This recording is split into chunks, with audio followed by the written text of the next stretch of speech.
On a entendu tellement de présentations qui venaient d'univers variés, de registres différents, j'aurais dit de mélodies distinctes, qu'il est très difficile de trouver un ton à travers lequel on pourrait essayer de les assembler ou de les faire un tout petit peu dialoguer. J'ai donc décidé de revenir vers ce qui était cette superbe introduction proposée par Anya, parce que je pense que c'est elle qui a donné hier un ton juste, ce ton d'une certaine poésie, ce ton d'une douceur qui nous faisait entrer dans une thématique, ce ton qui nous proposait de nous demander s'il y avait ou non une singularité cinématographique et si celle-ci pouvait capter de l'évanescence du nuage, l'arrêter dans son mouvement, voir comment pouvait y advenir un événement. Donc je vous promets que nous reviendrons sur les nuages, mais comme l'humeur est plus sombre, ils seront ceux de l'au-delà et ils finiront sur la déchirure. Mais en attendant, nous avions eu le souhait avec Anya, en organisant cette conférence, de réfléchir à la manière dont était possible une écriture documentaire de l'histoire et de nous interroger notamment, par contraste un peu avec l'an passé ou dans son prolongement, à la question du montage. Donc pour synthétiser nos discussions, j'aurais voulu procéder en 3 temps. J'aurais voulu essayer de nous demander ensemble de quelle manière advient du voir dans des opérations de visualisation. J'aurais souhaité aussi qu'on se demande de ce qui est donné à voir, que voient donc les spectateurs et les publics. Nous avons parlé des conditions de créance. Qu'en est-il alors de leur réception? Et puis j'aurais voulu revenir un tout petit peu sur ce que l'on a tenté d'apprendre sur l'histoire mise en débat et peut-être sur l'histoire des communismes qui paradoxalement a été un peu avalée, étouffée par les présents. Et c'est intéressant d'ailleurs que nous ne parvenons pas à nous attarder sur un moment sans l'interroger depuis un aujourd'hui qui ne cesse de le faire changer. Et parce que nous ne le stabilisons pas au moins quelques instants pour le regarder, nous avons peine à voir de quelle manière il pourrait changer. Alors nous savons évidemment depuis le XVIIe siècle qu'une transformation dans les sciences, dans l'astronomie, dans les sensibilités également, a fait advenir la possibilité de penser qu'il existait un lien entre le voir et le savoir, que ce lien était un lien de médiatisation. De cette opération médiée, nous sommes les héritiers, et donc si nous pensons le documentaire comme une œuvre de médiatisation, quelles sont les opérations auxquelles il procède? Je me contenterai de glaner dans les éléments que nous avons entendus ces 2 jours pour tenter d'apporter réponse. Le premier sans doute le plus beau, c'est celui de considérer que toute œuvre de regard est une œuvre de tri, c'est une œuvre d'accumulation, c'est une œuvre où l'on est englouti, c'est une œuvre de saturation d'images. Vous vous souvenez de toutes ces piles d'archives qui seront ou non filmées par Alexandru Solomon. Vous vous souvenez de tous ces rushes qui ont été regardés par Andrei Ujică. Vous vous souvenez de l'ensemble des éléments de films d'agents proposés dans le film de Pape pour réussir à restituer la vie d'un agent. Et donc ce sentiment qu'il y a d'être submergé par le poids physique de l'image, par son stockage, par le temps du regard. Et ce tri-là, il s'opère, et Anya nous l'avait dit, dans un deuil, parfois dans un regret. Nous nous souvenons des discussions ce matin sur la salle de montage, sur l'affrontement et l'arrachement qui fait que l'on retire, et sur ce que nous disait hier Clara Royer, cette impression d'une restriction.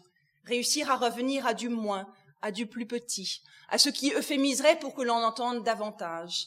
Procéder donc à cette opération de minimisation, de sensibilité aux détails, de périphérie, nous diraient d'autres, à travers lesquelles finalement quelque chose pourrait être vu. Pour obtenir cela, pour ce travail de minimisation, il faut aussi accepter de passer par un moment où l'on se dira que l'on tente le raccord, que l'on tente la couture. Peut-être que l'un des éléments les plus singuliers de l'opération visuelle par rapport à l'écriture de l'histoire, c'est l'extraordinaire hétérogénéité de ce qu'il va falloir adjoindre. Romain Bertrand, qui est un grand historien en un autre contexte, a parlé de RICS de traduction ou de dispositif de commensurabilité. De quelle manière parvient-on à faire en sorte qu'une archive écrite que nous filmons puisse entrer en dialogue avec une voix que maintenant nous allons capter ou avec des images en noir et blanc qui furent filmées dans un registre de propagande au début des années 60. Ce travail de traduction, ce travail qui va accommoder, c'est un travail qui demande de la part du spectateur le désir d'entrer dans le chevauchement des registres. C'est aussi un travail dont Anaïs, ce matin, nous a dit qu'il était basculement du son vers l'image, basculement des mots vers l'image. Vous venez sans doute de cette phrase très belle dans laquelle il disait « Il faut, et par la mise en scène des lieux de prise du son, que nous parvenions à faire émerger des registres de visualité qui seraient nourris de l'ensemble de ce qu'elle appelait la galerie iconographique de l'auditeur. Et en effet, de quelle manière fait-on advenir? L'on fait notamment advenir en décidant peut-être de scénariser, en décidant de franchir la frontière de la fiction et de la non-fiction, en décidant aussi de transformer la personne, si l'on y parvient, en personnage, et de la multiplicité des techniques qui nous ont été proposées depuis 2 jours, je retiendrai simplement cette brève évocation, celle dans laquelle on pouvait voir d'une vie le récit qu'en avait produit des archives policières, une forme d'écriture biographique, le récit qu'en aurait produit des archives de politique de santé, autre biographie, le récit produit par des photographies familiales qui parleraient d'une vie privée intime mais pas de l'intérieur des corps peut-être. Et sans doute est-ce lorsque l'on tente de croiser la multiplicité de ces récits qu'advient quelque chose de l'ordre d'un être ou des facettes possibles d'un être. Facettes possibles donc qui ne seront totalité que parce que le spectateur décide, dans son regard, d'investir ses images. Alors, comment regarde-t-il? Parce qu'il y a toujours cette frustration de se dire que oui, l'on donne à voir. Et l'on a entendu François Ninet nous parler de la créance, nous parler de l'adresse, de la manière dont le documentariste pouvait désirer trouver une forme d'entrée et une forme d'accès, des types de vérité qu'il allait à cette fin solliciter. Mais l'on ne sait pas nécessairement comment s'opère cette réception. Nous avons entendu hier avec Sylvine Lepergue quelque chose que l'on pourrait résumer comme le dilemme du restaurateur, qui était formulé dans les termes de la colorisation, pour que l'on puisse entrer dans le passé qui définitivement n'est plus le passé de la couleur d'un tableau. Faut-il restaurer la couleur à l'identique de ce qu'elle fut, sachant qu'entre-temps le regard a changé et qu'on risque de ne pas la voir telle qu'elle était au moment de la production de l'œuvre? Ou faut-il tenter d'ajuster à un regard contemporain ce qui serait la perception aujourd'hui de la couleur telle qu'elle fut? Doit-on passer ou pas par une réalité augmentée? Quelles en sont les menaces et les dangers? De quelle manière, en tout cas, nous permettre d'entrer? Récemment, Sarah Gainsburger s'est posé cette question-là en brodant une réflexion autour du travail de Paul Venn sur la colonne de Trajan et en se demandant, lorsque l'on visite un musée, ce que l'on reçoit et ce que l'on ressent de cette visite. À travers les discussions que nous avons eues aujourd'hui, et ces conclusions étaient, vous pouvez l'imaginer, que généralement pas ce qui était intentionnellement conçu, que d'ailleurs l'intention n'était pas claire, que le message était imprécis et que l'essentiel de la fabrique d'une exposition muséale ne contenait pas une réflexion sur ce qu'il fallait donner à voir, mais sur les formes de l'authenticité possible des sources qui avaient été présentées. Dans les débats que nous avons eus aujourd'hui, nous avons eu quelques petites pistes pour réussir à comprendre ce qui était de l'ordre de la réception. L'une d'entre elles était ce matin, dans les réflexions sur les retours aux enquêtés. Qu'avons-nous appris en effet? Nous avons appris une première chose pleine de charme, qui est que la manière dont des enquêtés vont se sentir restitués au sein d'un film dépend beaucoup du regard qui sera porté par un public plus large. Ces spectateurs qui vont voir des films et qui peut-être se disent que le comportement de ces policiers, de ces infirmiers d'hôpital psychiatrique est choquant. Et que donc nous aurons, paradoxalement, non pas un premier regard, pas même en amont de la salle de montage, ni un second regard devant un produit fini avant qu'il ne soit exposé dans des salles de cinéma, mais un troisième regard. On se voit étant regardé par d'autres qui vous voient regarder, et de cette façon-là, on va demander une rectification, une correction ou des excuses pour un contenu qui aurait été de l'ordre de la trahison.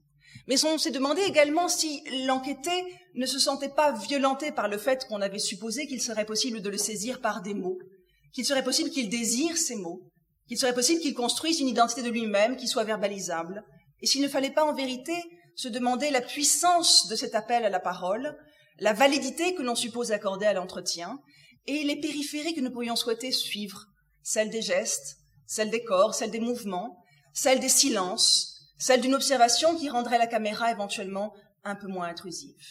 Pour autant, nous n'avons guère de réponse à la manière dont l'on voit et dont on ressent.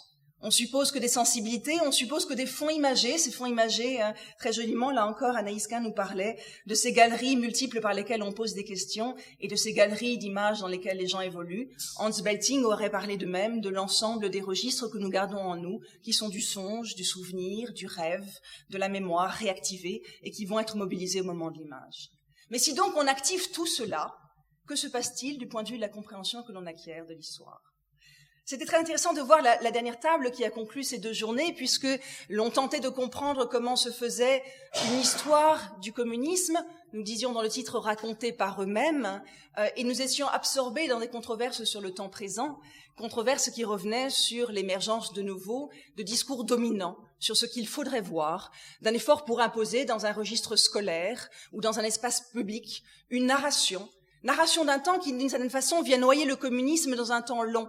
Ce qui est très intéressant, c'est que le présent ne se contente pas de redéfinir le passé, il en définit les tranches, il en définit les périodes, il définit la longueur pertinente. Or, la longueur pertinente du communisme l'écrase de plus en plus dans une éternité nationale ou dans un XXe siècle où l'entre-deux-guerres aurait été beau parce qu'il a été en partie oublié, où la Seconde Guerre mondiale aurait été partiellement effacée ou remémorée seulement dans le registre des souffrances nationales. Ce travail-là, pourtant, Sonia Combe nous disait, nous pouvons le conférer à des documentaristes. Aujourd'hui, l'histoire s'écrit, notamment par eux, cette histoire qui sera regardée, et cette histoire qui pourra être un espace de discussion. Alors pourquoi ? Pourquoi parviendrait-on, dans ce registre du documentaire, qui en effet a des spectateurs et une forme de clientèle, mais dont l'espace public devient de plus en plus étroit, pourquoi parviendrait-on à faire transmettre de l'histoire, là où les livres d'histoire seraient vides, ennuieraient, là où la lecture se ferait lassante? Une réponse plus ou moins évidente, est de dire, de la même façon que l'histoire écrite, dorénavant se réclame de ressources littéraires pour faire œuvre d'histoire et investit des trajectoires biographiques individuelles pour renourrir de vie humaine personnalisée ce qui aurait été des destins collectifs. Le documentaire, depuis longtemps, a compris qu'il fallait mettre en scène et qu'il fallait aussi se revendiquer de ressources fictionnelles pour pouvoir faire œuvre de vérité. Mais quelle vérité? Ma vérité? Une vérité? Des vérités? Je crois que c'est peut-être dans les matières mêmes que l'on trouve une esquisse de réponse. Un ouvrage d'écrit littéraire ou d'écrit scientifique en histoire va tenter de proposer un regard qui se dévoile à vous au fil des mots. Il faut attendre chaque mot l'un après l'autre pour qu'une image se dessine. Votre marge de visualisation est temporellement encadrée par la lenteur ou le rythme de la lecture. Prenez une image, elle n'a pas de prétention à l'exhaustivité, mais vous circulez en elle, et cette circulation est partiellement vôtre, même si elle est conduite et dirigée. Cette circulation vous permet d'absorber et de vous demander comment vous allez vous-même, de façon unique, parvenir à agréger des éléments. Premier élément de réponse que celui-ci donc. Un deuxième serait peut-être de revenir à l'enjeu que représentent les vertus de la contrainte. Vous avez eu des contraintes politiques, vous avez des contraintes budgétaires, contraintes de diffusion, vous avez des contraintes de durée, de réalisation filmique, et on se souvient de la réflexion sur les vertus indirectes de la censure, censure qui, parce qu'elle cadre ce que l'on ne peut dire, va fournir un tuteur autour duquel on penserait ce qu'il faudrait dire. Une partie donc de notre réponse est comment va-t-on articuler de la contrainte technique, politique et financière pour faire advenir un récit.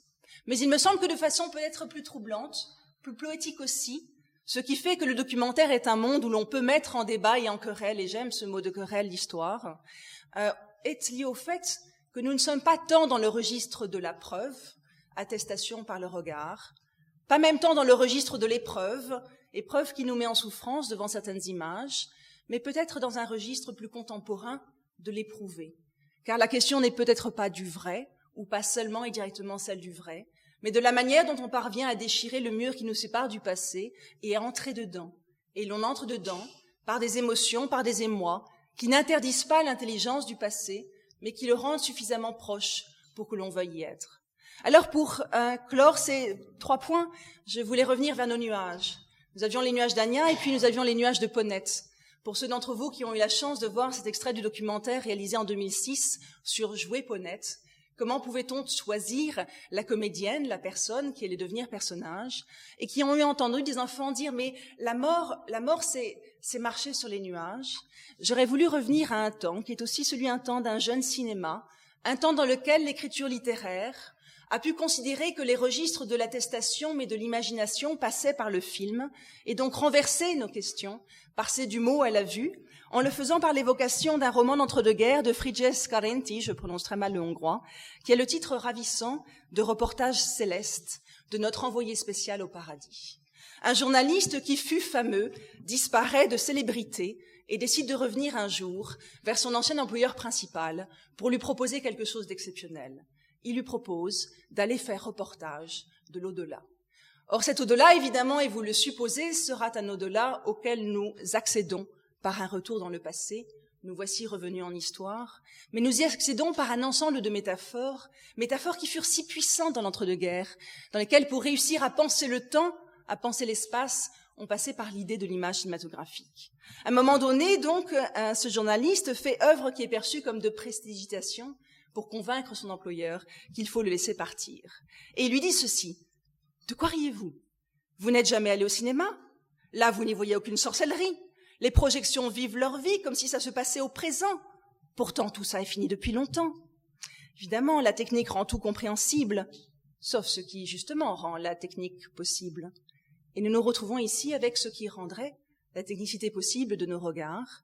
Celle-ci, c'est celle du songe qui nous emmène dans des souvenirs qui pourront être beaux peut-être un jour, lorsqu'il n'y aura pas de bonheur, de la mémoire, mais simplement l'espoir de continuer à vivre. Je vous remercie.